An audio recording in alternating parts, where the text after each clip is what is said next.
In the name of God, Creator, Redeemer, Sustainer, I am bold to bring you this word today. Amen.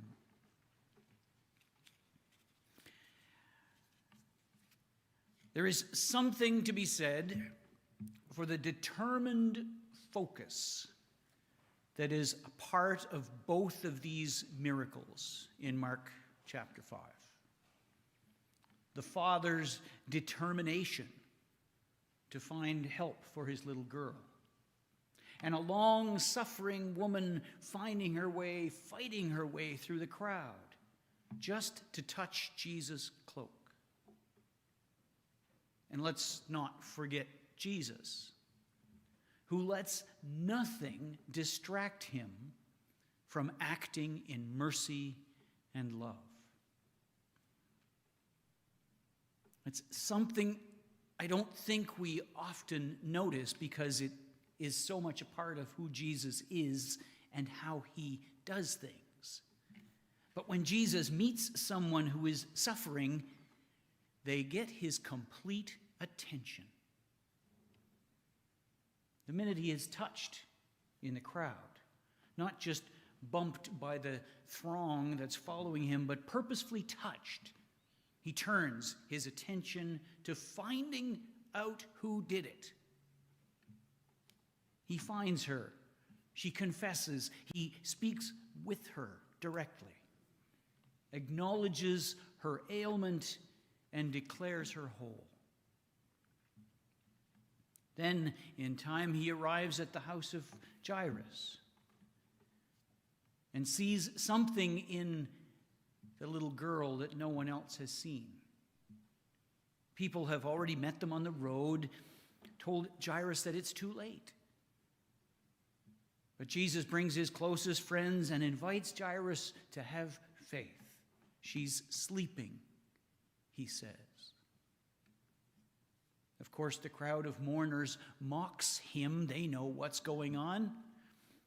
So Jesus sends them out, empties the house of those whose grief and disbelief get in the way of the truth. And the rest, as they say, is a miracle.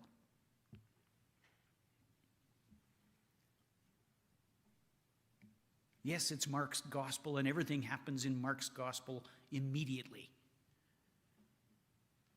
But there's a lesson here for us if we let it find us. Because in our time, we have become convinced that an ability to multitask is somehow a superior skill. How many times in a day have you said to yourself, it's okay, I'm managing, I'm multitasking, I've got this on the stove and I've got this in the washer and I've got this to do when I get downtown, and you think that's a good thing? Well, you keep thinking that. But it's not just in our personal lives, is it?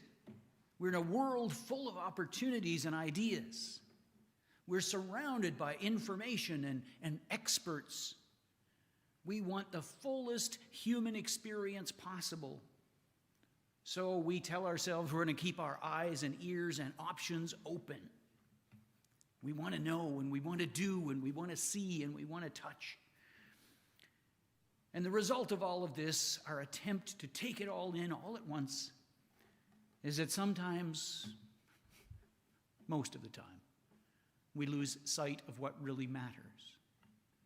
We can't, and I can't believe I'm saying this on the prairies, but we can't see the forest for the trees. If this were the kid's story, I'd have to explain that to them.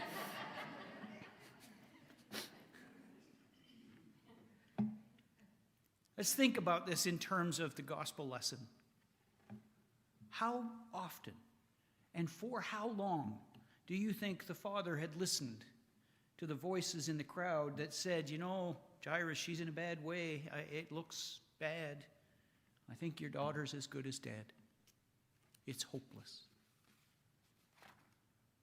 And how many times had that nameless woman been dismissed by those who wanted her problem to be just about women's issues or maybe something that she had done wrong? That's how women are, you know.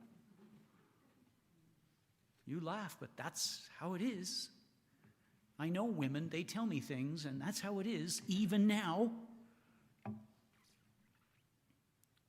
The loudest, the most persistent voices in those conversations, the so-called wisdom of the crowd, prevail only because they are loud and persistent, not necessarily because they're right.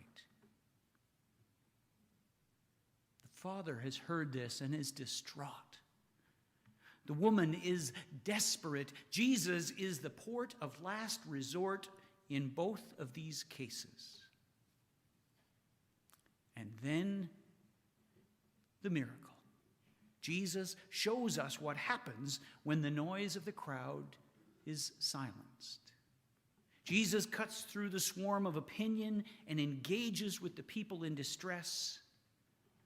Jesus is no multitasker. He prefers the direct and singular approach. And this happens throughout the Gospels, doesn't it? People are hungry. Feed them. Give them something to eat. Let's see what we've got. Let's make it happen. Right? There's no feasibility studies. There's no need for food security summits. For heaven's sakes, let's don't ask the authorities for advice. Feed them. Give me your lunch. Let's see what happens. Sit them down on the grass. Everybody eats with some to spare. Your daughter is sick, maybe dying. Let's go see her. You reached out for mercy. You get it. The astonishing thing, the troubling thing about the miracles of Jesus is how directly they happen. And as I said, we see the end result. Bam, it happens. On the way down to church this morning, we were expecting the usual parade of red lights, and one of them changed quite suddenly as we were pulling up, and Lee said, "Oh, a green light." I said, "Well, green lights are like the solar eclipse. I know they happen. I just don't often get to see them when they happen." It's the same thing with Jesus' miracles. We say, "Oh, it's a miracle." We don't think about the 12 years of suffering or the many days of worrying and wondering for this father and mother and this woman. With very few exceptions, we see Jesus addressing a need, and bad news becomes a blessing, and lives are drawn from the brink of death by a word or a gesture or a single interaction. And sure, this is God at work. But it's mystery, not magic. The words that Jesus utters, the things that Jesus does, are not spells that work because he's somehow directly connected to God. These things work because Jesus makes connections with people, and he takes time, and he notices things. And these kinds of miracles still happen. A personal connection with someone in distress can change or even save a life. I know this to be true. The best remedy for the fear that grips so many people at the situations in the world today, the best remedy for the fear that greets you when you see someone who's been living rough approaching you on the sidewalk, is, believe it or not, to make eye contact, to say good morning. If you see them often enough, to learn their name and use it. Because when we turn the unknown into the known, something wonderful can happen. The miracle is not the instant granting of some fondest desire. The miracle is the return, if even for a moment, of human dignity.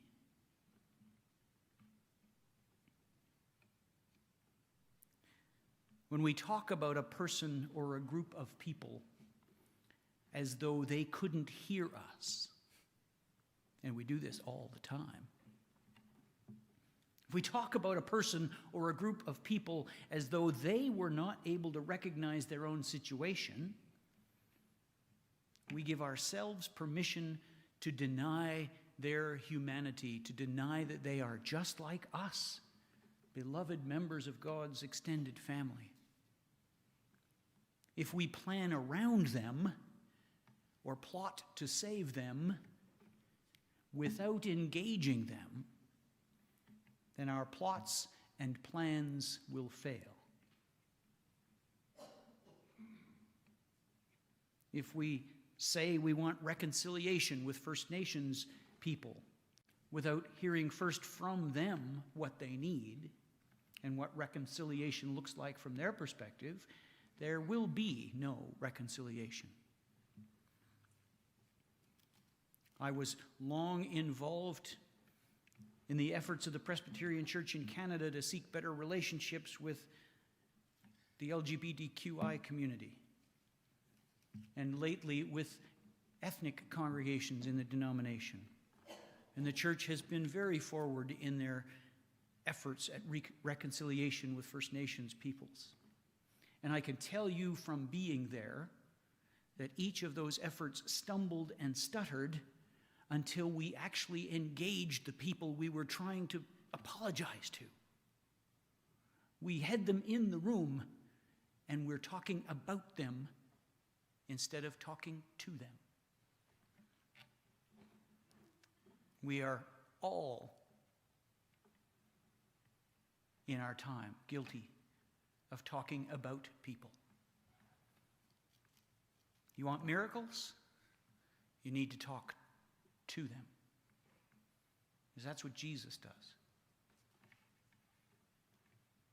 And slowly but surely we are learning that lesson, I hope. I don't know why it takes us so long, because it was always Jesus' habit. The people Jesus talks about are the people in power who have dismissed him, who he is condemning. The people he talks to are the people he's engaged with, are the people who need God the most. Jesus always goes to the source of the request. He looks people in the eyes, takes them by the hand, speaks to them, cares for them. Jesus shows us what it means to be fully present, and that's where the miracles happen. And if you have any doubts, let's just remember the miracle that defines our faith is all about Jesus being fully present. An empty tomb is just a minor story on a slow news day until his grieving friends find themselves face to face with Jesus. It's the personal touch that makes the miracle every time.